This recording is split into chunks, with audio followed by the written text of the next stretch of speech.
نحمده ونصلي ونسلم على سيدنا ومولانا محمد رسوله النبي الكريم الحنين الرؤوف الرحيم.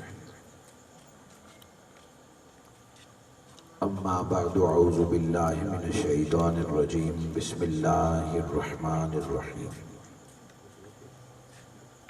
هو الذي أرسل رسوله بالهدى ودين الحق ليظهره على الدين كله وكفى بالله شهيدا. صدق الله مولانا العظيم. مولاي صل وسلم دائما ابدا ابدا ابدا على حبيبك خير خلق كلهم.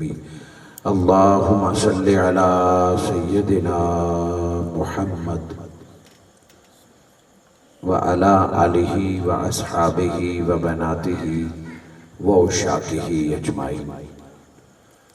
سو بار شکر اس پیدا کرنے والی ذات کا جس کی عنایت کردہ توفیق اور فضل و کرم سے اس مختصر اور فانی زندگی میں ایک بار پھر ہم تمام ماہ محرم الحرام اور سال کے ابتدائی دنوں میں ذکر آل رسول بالخصوص سیدنا امام حسین علیہ السلام کی عظیم قربانی اور دین اسلام کو زندگی دینے اور اپنی ساری آل کو دین مصطفیٰ پر قربان کرنے، خراج عقیدت اور اپنی عاقبت سنوارنے کے لیے دور و نزدیک سے جمع ہے.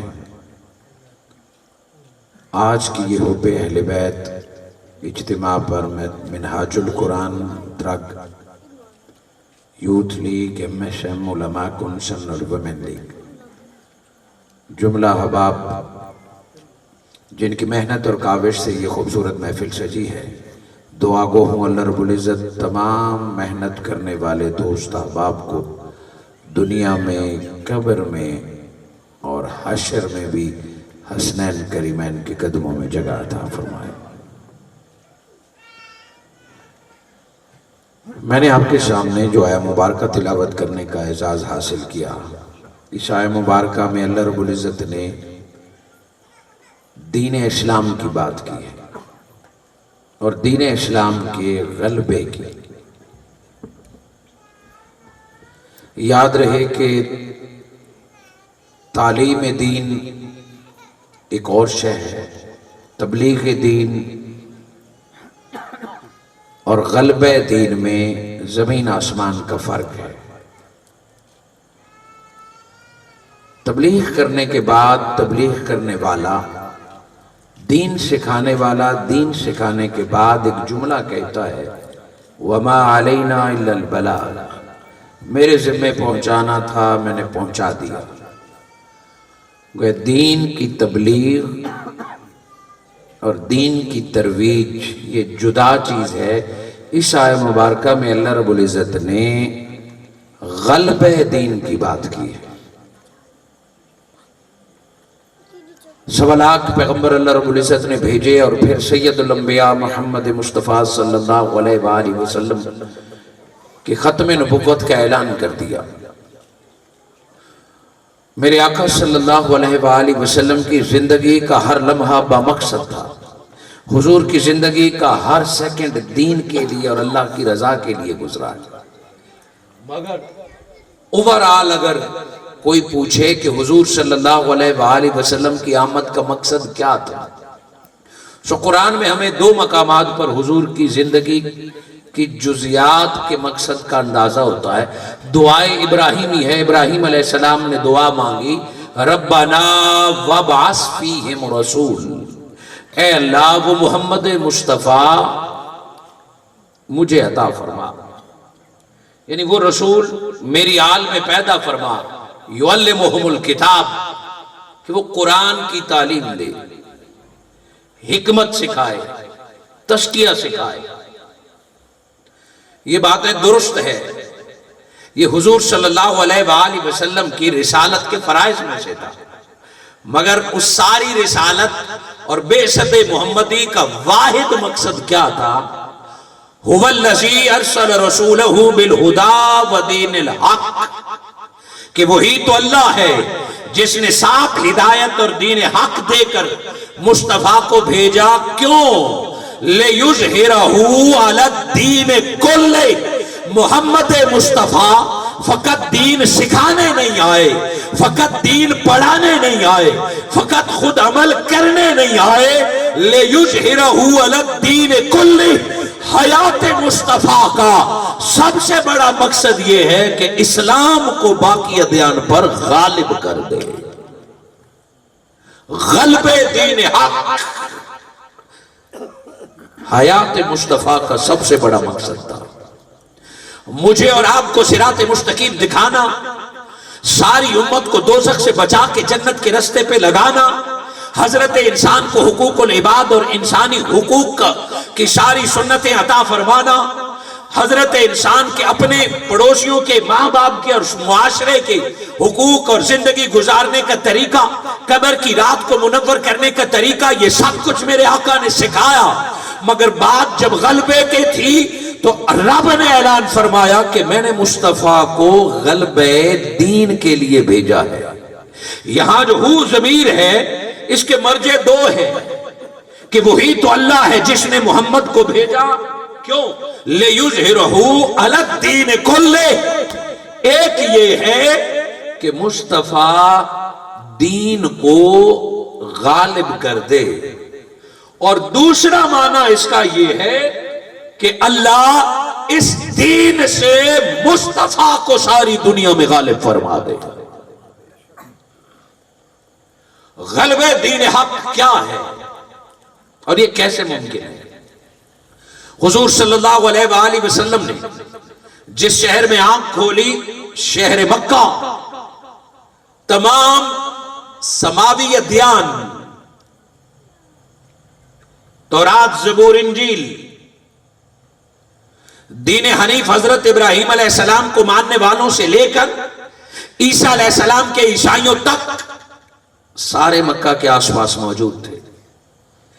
کفار بھی ایک مضبوط جتھا تھے، مشرکوں نے بھی کعبے پہ قبضہ کیا ہوا تھا، بت پرستوں نے بت رکھے ہوئے تھے۔ یہ تو اپنے اپنے ادیان تھے۔ اس کے علاوہ انسان جو درندہ بن چکا تھا، بیٹی کا قاتل بھی مکہ میں، عورت کو زندہ درگور کر کے یا بازار میں بیچنے والا بھی مکہ میں، انسان کو غلام بنا کے زنجیریں پہنا کے اپنی نوکری کرانے والا بھی مکہ میں، اونٹ اور گھوڑا آگے بڑھنے پر خاندان کے خاندان قتل کر دینے والا بھی مکہ میں، جھوٹا بھی مکہ میں، خائن بھی مکہ میں، ڈاکو بھی مکہ میں۔ وہ کون سا جرم تھا جو مکہ میں نہیں تھا؟ انفرادی جرم سے لے کر اجتماعی بگڑے ہوئے نظام، یہ سب عیبوں نے مکہ پہ قبضہ کیا ہوا تھا۔ خود خانہ کعبہ کے اندر بت ڈالے گئے تھے۔ ایسی سوسائٹی میں حضور کا پیدا ہوا رب کی مرضی کے بغیر نہ تھا۔ حضور صلی اللہ علیہ وآلہ وسلم مکہ میں پیدا ہوئے۔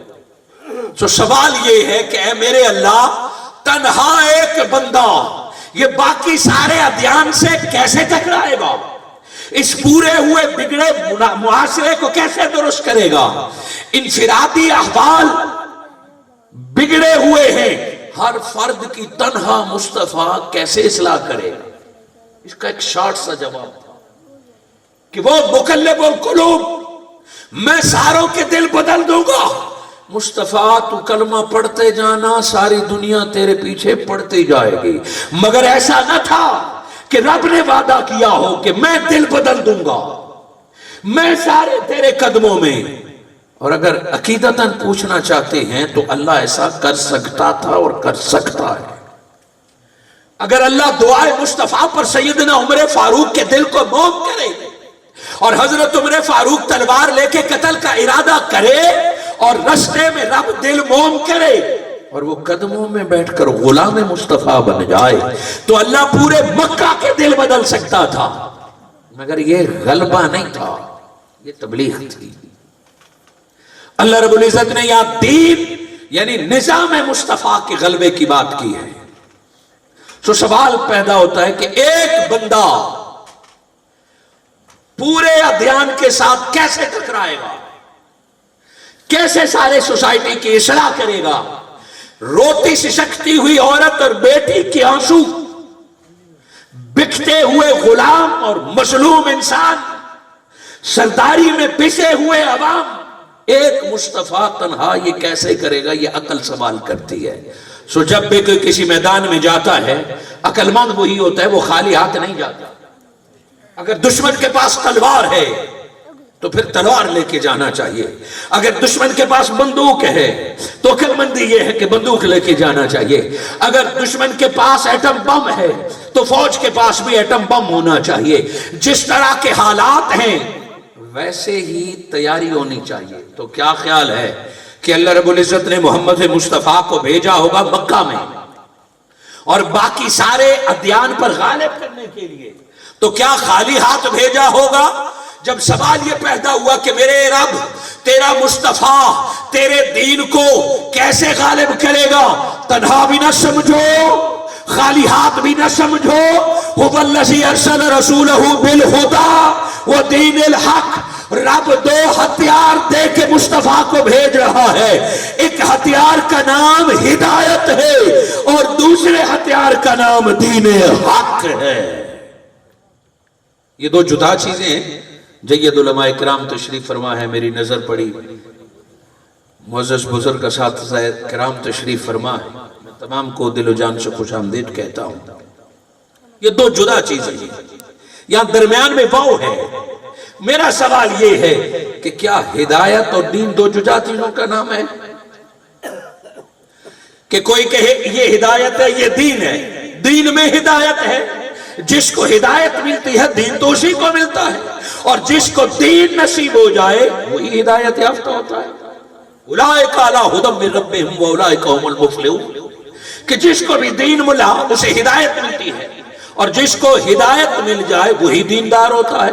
مگر یہاں اللہ نے دو جدا معنی بیان کیے ہیں, ہدایت جدا اور دین حق جدا. وہی تو اللہ ہے جس نے رسول کو ہدایت اور دین دے کے بھیجا.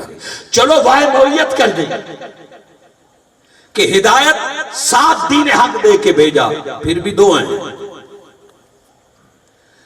لفظی معنی المفردات کی اور اس روشنی میں معنی بیان کروں. میں سادہ مثالوں سے آپ کے سامنے بات رکھتا ہوں.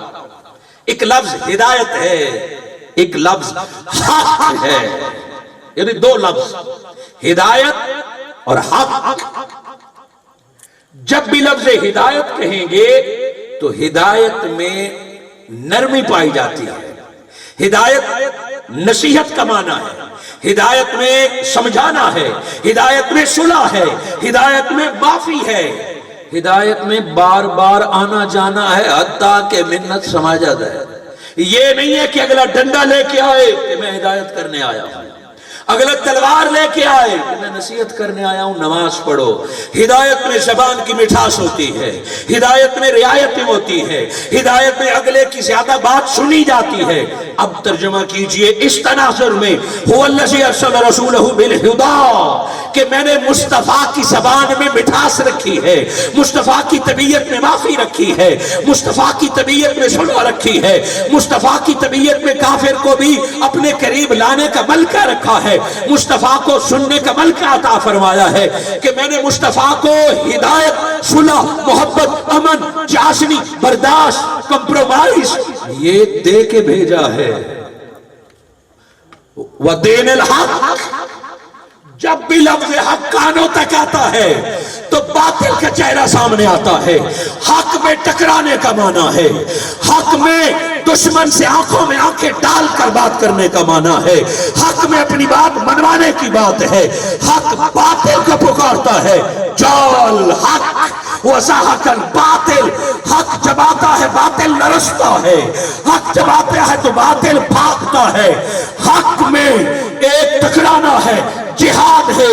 سو مصطفیٰ کی زندگی کے دو پہلو ہیں، معاف کرنے پہ آئے تو پتھر کھا کے بھی دعا دیتے ہیں، کانٹے بکھیرنے والے کو بھی معاف کر دیتے ہیں، اوجڑی پھینکنے والے کی بھی ہدایت کی دعا کرتے ہیں۔ مکی